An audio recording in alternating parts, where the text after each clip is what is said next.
Finn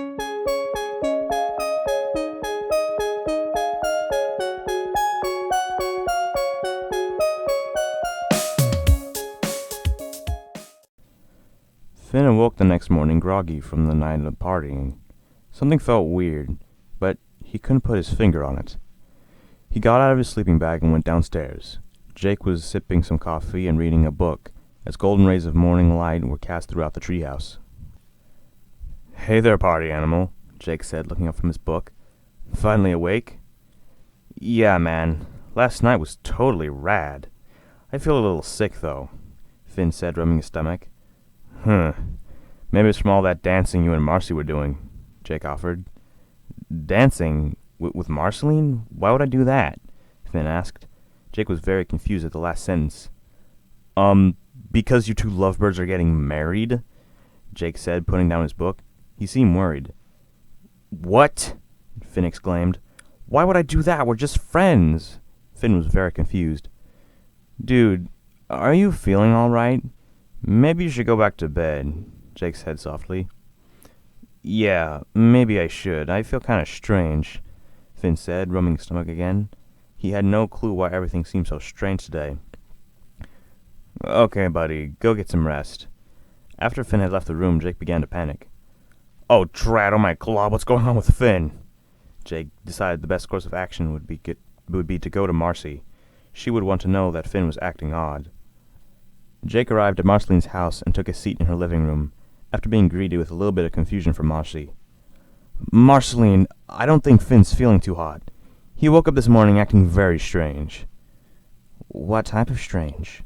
the Queen inquired with worry in her voice. "Well, he woke up this morning and couldn't remember why you two were engaged, or why you two had been dancing.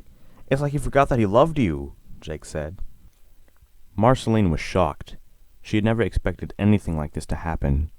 She should have thought, of course Finn would act this way.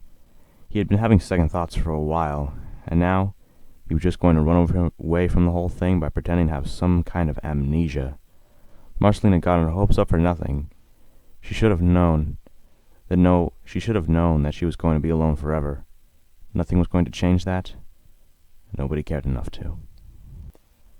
As she thought about this, tears began to well up in her eyes. "Okay, Jake. I think you should go now." She had convinced herself that Finn had changed his mind, and was using Jake to tell her these lies. "I should have known Finn would change his mind," she said with a sniffle. "Are you crazy, Marceline? This guy loves you so much I can't even believe it. All he does at home is talk about you. There has to be another way. There has to be another reason for this." Jake began to think. What had happened in the last few days that could have caused Finn to act this way? It couldn't have been the party. Finn was a party animal. What else could he have done? Finally, Jake thought he had figured it out. "Marceline," the dog said to the crying vampire. "Finn visited Bubblegum a few days before his birthday, and she was at the party. He said she had forgiven him, but this sudden change in Finn's mood makes me feel like that might not be true." Marceline looked up from her hands, which had been thrown over her watery eyes, and she hissed violently before letting out a final scream. "Ah! Bubblegum!" Jake almost pissed himself. In the Candy Kingdom, Peebee sat in her lab admiring her handiwork, a potion that could make someone forget that they loved someone else. Science never ceased to amaze her. She smiled a little, thinking what she would do next. Suddenly, a gigantic hole was smashed through her laboratory wall, sending debris everywhere. When the rubble settled, Peebee coughed a little and looked up to see something that no one ever wanted to see: Marceline in full vampire rage. "Princess!" Marceline hissed through her fangs. "What have you done?" "Marceline, please, calm down," Peebee pleaded. "Why should I, you bitch? The only person I've ever really loved has been taken away from me." Marceline had tears flowing from her eyes as she screamed. "You sit in your castle with everything you could ever want and adoring subjects, but you won't let me have this one thing, you selfish bitch!" Peebee caught her breath. She had never thought of it like that. "Do you know what it's like to be me?" continued the Queen. "To see all your friends and loved ones die without you? I finally thought I had found someone to spend forever with, and you took him away from me! Peebee was shocked. She had never seen it from this perspective. Peebee couldn't even imagine what things must have been like for the poor vamp. I'm going to kill you, Peebee, I swear to Glob! No, please, the princess begged. Why shouldn't I? Marceline asked. To be honest, Peebee didn't know the answer. She had been acting like a total bitch. Hopefully she can make it up to Marceline. I could make you a cure, Peebee yelled. Marceline calmed down a little. She was shocked. Can you do that? She asked. Well, probably. It would only take a couple days. You have 4 days, princess, Marceline said, glaring at Peebee. If it's not ready by then, he drew her index finger across her neck, indicating death. Marceline had stopped by to talk to Jake about the plan to get Finn back to the way he was. He had told Jake to take care of Finn for 4 days until the cure was ready. He had been relieved that the effects were not permanent. On the first day, Jake could already tell the differences Finn's love had made in him. Free from the burden of love, he was the same old Finn he had been when he was 13. The following days were bittersweet for the magical dog. He was happy that the regular Finn was back, full of bliss and will to adventure, but the knowledge that Finn would be converted back to the way he was kept Jake feeling slightly depressed. As Finn and Jake adventured the way they always had, the dog felt that he didn't want Finn to take the antidote. He wanted this to last forever. It had taken Jake a while to come to terms with the decision that Finn had made to marry Marceline, and, frankly, he still didn't know if he was completely alright with it. It had taken Jake many days of contemplation to finally convince himself that whatever Finn felt was best was probably best. Who is Jake to argue with other people's emotions? Jake had these feelings again as they wandered through the summer fields of Ooh. The greatest pain for Jake wasn't the knowledge that everything would change, but the fact that Finn had made such a big decision without consulting him. Jake felt a sting of betrayal every now and then, but he used one method to remind himself of why he couldn't be angry. Jake reminded himself how he felt about Lady Rainicorn. Whenever Jake went on a date with her, he had never considered how Finn would feel, so he had to give him the same privilege. Maybe the adventuring game was all done. Maybe it was time to settle down. Sure, the two pals could get a few years of adventuring after Finn's wedding, but it couldn't go on forever. When Jake thought about it, it made him incredibly sad. The adventuring, the friendship, would all this go away? On the 4th day, Marceline paid a visit to the princess. She brought her axe base just in case the princess didn't come through. The thought of getting to use the base on the pretty pink bitch brought a smile to her fanged mouth, but the thought of losing Finn quickly wiped it away. When she arrived at the castle, she found the princess in her lab. Hello, Peebee, Marcy said in a menacing voice. I trust the antidote is ready? Otherwise, I can't be held responsible for my actions. The princess turned around slowly, downtrodden. Yes, Marceline, it's ready. Suddenly, the crazed princess lashed out, bearing a kitchen knife. You stole him from me, you bitch! The knife slashed through Marceline's forearm. The queen hissed, swinging at the princess and knocking her into a pile of lab equipment. The queen was losing a lot of blood. The princess must have rubbed garlic on that knife. She was getting dizzy, and things were going dark.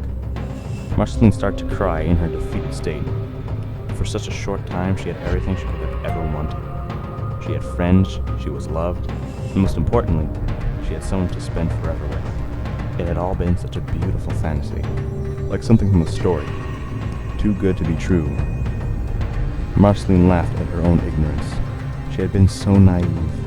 How could anyone ever love her? Full of self-pity, she looked up at what she expected to be the princess back to finish her off, only to hear the sound of Finn and Jake's voices. The voices seemed so far away, like they were calling from the end of a tunnel. Marceline's vision was fading quickly to black, but she could see the blurry yellow shape of Jake restricting the princess, who was struggling and lashing out. Her view of the conflict was blocked by another shape. This one, blue and white, blocked her line of sight. The shape came closer, and Finn's face became more focused. The hero was yelling, and appeared to be crying also. Marceline felt Finn's warm hand over her wound. His hands were so warm. She was so cold. As Finn As Finn applied pressure to her wound, she stopped fading so quickly, and her world became more focused. It wasn't enough, though. The darkness at the edge of her vision still began to threaten to take over. She could hear Finn sobbing and screaming for help. Finn, she whispered, barely able to speak. Finn stopped his screaming to listen. Yes, Marcy? He said, sobbing. That old nickname brought a smile to the vampire's weakened face. Come closer, she said. I have something to tell you. As the hero leaned forward to hear what she had to say, Marcy grabbed him and kissed him with the last of her strength. The two had kissed before, but this was different. All the love, all the compassion, all the kindness, and all the caring that Finn had felt for her seemed to be captured in a single moment. Marceline's eyes were closed, but Finn's eyes were wide open, as hundreds of absent emotions all found their way back into his system. Then, Marceline blacked out. The next few days in the land of Oo were strange and unwanted. For Finn the human, the usual sense of joy that hung in the air was decimated, and replaced by a feeling of uncertainty. No adventures happened during those days. Hardly anything happened at all. The hero sulked around the treehouse without saying a word. He wasn't sad, just scared and confused. The land of Oo seemed to be covered in a shade of gray. Oo was in limbo, a sort of state lacking any sort of progression. Marceline was also in a state of limbo of her own. She was unconscious in the medical ward of Bubblegum's castle, being looked after by Oo's best doctors. Princess Bubblegum was back in her throne. There had been a short trial, in which the judge had ruled that Peebee could return to her position as matriarch, but if Marceline died, be stripped of her title. This news worried every inhabitant of the kingdom, except for Finn. Finn didn't care about Peebee or his subjects. All he cared about was Marceline. The days during Marceline's treatment, Finn had been in a state of grief so incredible that his emotions had become numb. He didn't cry, he didn't mope, he just wandered around an empty husk of his previous character. Marceline's kiss had brought out every tender emotion back into Finn, and then he had watched his love fade away in his arms. Immediately after, this had been too much for Finn's brain to handle. Incredible love followed by incredible loss. Finn had snapped. Nothing could bring him back. Jake was worried beyond belief. His best friend was dead, and only Marceline could bring him back. Jake spent every waking hour in the hospital, helping in any way he could, knowing it was the only chance he had. At the end of the first week, Marceline was stable. Her vital signs were steady, but could drop at any moment. Medical staff was constantly watching over her, waiting for the slightest change. All the while they were trying to revive her from her unconscious state. Finn visited the hospital every day. Sometimes the nurse would find the hero crying by Marceline's bedside, his tears soaking the sheets and making her long raven hair damp. One day, Jake told the nurse that she should assign Finn to some tasks, like giving Marceline her medicine, in hopes it would make him feel better. The nurse accepted, and Finn was taught the procedures. It was decided that he would give Marceline her medicine 2 times a day. Finn would often stay up later than that. Sometimes he would even sleep beside Marceline's bed, and have to be woken up in the morning by confused doctors. One night, when it was very late, a nurse found Finn sobbing over Marceline's bed. It was hard to hear, but it sounded like Finn was softly singing a song. It sounded like his words were, "Love is delicate, this is so true. My laughter is gone when I'm not with you. I took you for granted, this I see. Please, my darling, come back to me." A few days after Finn began treating Marceline, a doctor was doing a routine checkup when he noticed that Marceline's vital signs had increased by an extremely small amount. Over the next few days, they continued to increase. Finn's treatment seemed to be improving Marceline's health. The doctors informed Finn of this, and the boy was overjoyed. A fire he hadn't seen in weeks was ignited once again. "Rhombus!" he yelled, overjoyed. Finn pledged to give Marceline her medicine every day, for as long as it took for her to get better. So over the next few months, Finn could always be found in the hospital, waiting, giving medicine, or simply sitting beside his love's bed. Eventually, after quite a while, something happened. It was late afternoon. Scarlet rays from the setting sun were cast through the windows, illuminating the hospital with a fiery light. Long shadows were cast around the room. Finn was in his usual position, watching over Marceline, when her eyes fluttered. Finn was shocked. This could just be his imagination, or maybe he was dreaming. Finn had dreamt about Marceline waking up many times, only to awaken to the sad reality. Marceline's eyes fluttered again, and finally opened. "Marceline! Marceline!" Finn said, embracing his lost love. "You're awake!" "Where am I?" "You're in a hospital," Finn replied. "You've been unconscious." "Unconscious?" Marceline asked. "For how long?" "About 6 months," Finn answered. "I've been waiting for you this whole time." "The whole time? Finn, that's the most loving thing anyone's ever done for me." Marceline smiled and kissed the boy on her cheek. "I love you," she said. Finn was caught off guard. He loved Marceline, but he had never said it. He was going to cherish this moment for the rest of his life. "I love you too." He was overjoyed, but could only smile and look into her eyes. Those dark eyes had been As Finn watched the eyes that had been closed for what seemed like generations open once again, he felt his own heart and compassion open as well. He was amazed at the feelings that were brought forth, simply by gazing into those breathtaking eyes. As Finn watched Marceline's eyelids peel back, it seemed like all the prayers from the previous months were being answered. In a moment of pure beauty, Marceline's consciousness slowly wandered back into place, and suddenly the vamp bolted into an upright position in the bed. "Where's Finn?" she asked, looking wildly around the room. "I'm right here, Marcy. Is something wrong?" replied Finn, desperately trying to calm her down. Oh, okay," replied Marceline, still in sort of a daze, although she did calm down. "Where am I?" "The hospital. Do you remember what happened?" "Of course I do. That crazy chick attacked me," Marceline said, becoming a little angry. "Where is she?" "Well, she's probably in bed. It's pretty late," Finn replied. "Why would she be in bed? She attacked me around midday." Marceline seemed confused. "How long was I out for?" "Marceline," Finn began with care in his voice. "It's been around 6 months." Marceline's jaw fell open. 6 months? What the hell? Why was I out for so long? Finn looked around and scratched his head, trying to remember. "I think the doctor said something about garlic getting into your bloodstream. It was a miracle that you didn't die." "Whoa," Marceline said. "So, what happened while I was out? Actually, better question, why are you the only one here?" She glanced around the large empty room for a while, finishing the sentence. "Not a lot of people hang out in the hospitals at 1:30 in the morning," Finn replied with a chuckle. "Yeah, sorry. I'm not really up to date with current events." "Why aren't you?" asked the Queen. She seemed a little confused. "Well, I've been with you for most of the time," the blonde-haired hero replied with a blush. Marceline's jaw fell agape once again. "The entire time?" "Well, yeah, mostly.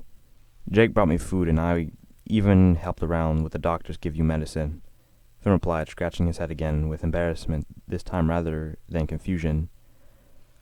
"Oh my God, Finn, that's the nicest thing anyone's ever done for me.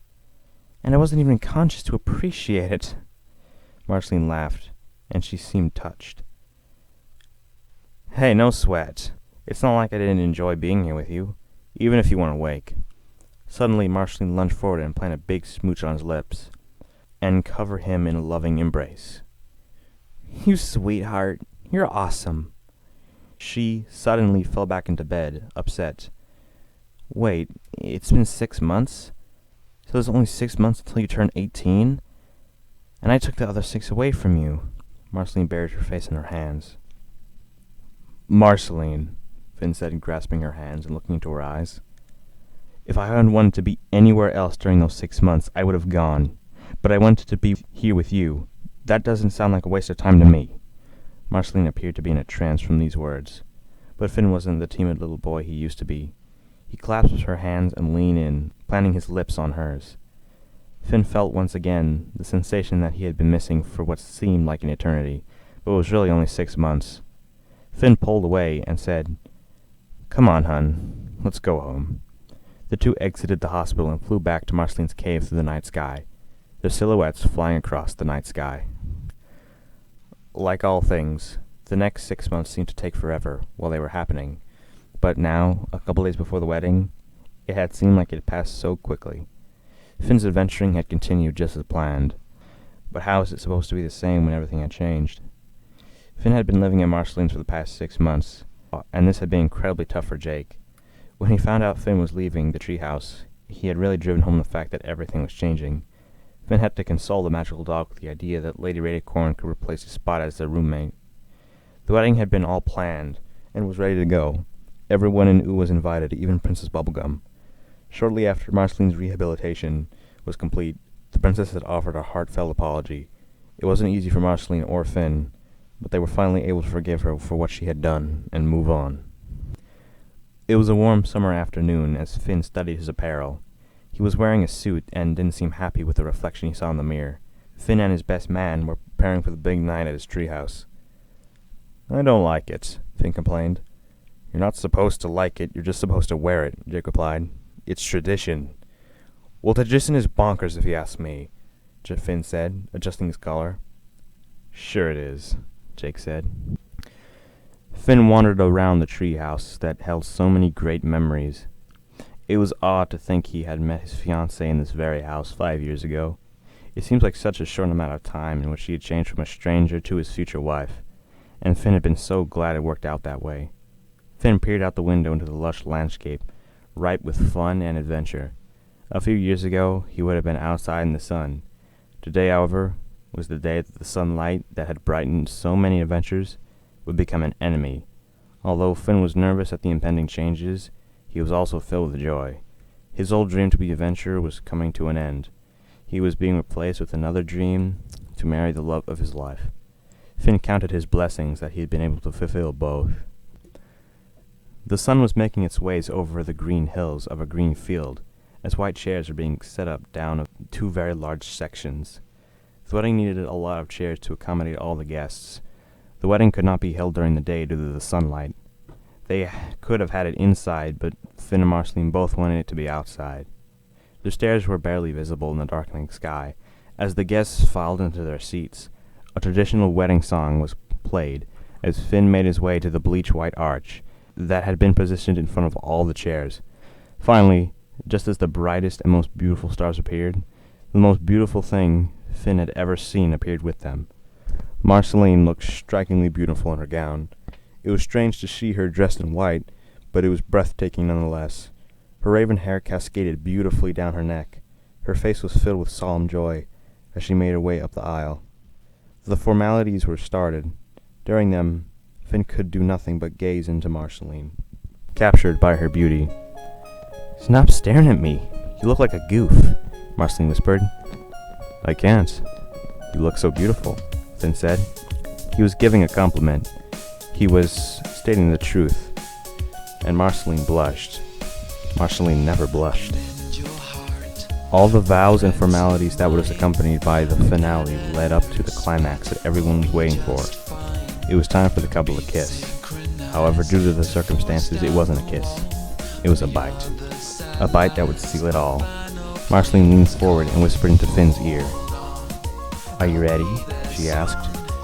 "I'll be gentle," she said with a wink. "I'm not scared," Finn said.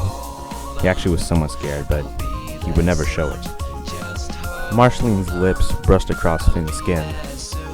This was nothing new, although it was always welcome. What was new, however, was the moist and sharp sensation of her fangs making their way across his skin. The crowd was waiting with held breath. Finally, Finn felt it, a sharp sting making its way past his flesh. Finn clenched his teeth. The fangs didn't exactly feel nice plunging into his neck. As they did, a cool, tingling sensation made its way through his body, penetrating him and enveloping him. Finn felt Marceline's fangs leave his neck, and she looked up into his eyes. "Open your mouth," Marceline said, and Finn was glad that he listened. A fresh pair of fangs sprouted, barely missing his lips. Hair turned jet black. This was the new Finn. The Finn that was going to spend all of eternity with the woman in front of him. Finn looked at the gorgeous woman in front of him and kissed his new wife for the first time, and everything seemed right. I'll be there soon. Hold on. I'll be there soon. Just hold on. I'll be there soon.